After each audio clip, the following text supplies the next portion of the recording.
Torna la musica dal vivo al Sant'Artemio con il concerto Un parco di note giunto alla sua terza edizione, una rinascita dopo i difficili mesi di pandemia.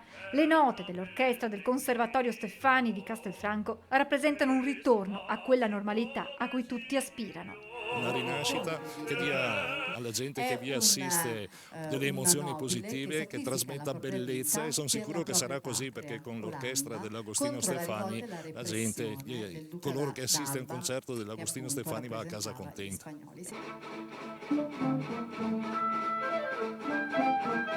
Le musiche di Beethoven, Brahms, Donizetti, Mozart, Rossini e le voci del baritono Nicola Zambon e della mezzosoprano Silvia Alice Gianolla.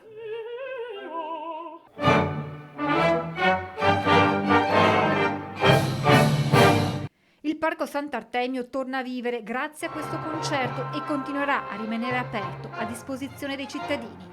È aperto, è una bellezza che mettiamo a disposizione della cittadinanza, di tutti coloro che vogliono passare momenti di tranquillità in un verde ben curato. Il Sant'Artemio ha le porte aperte.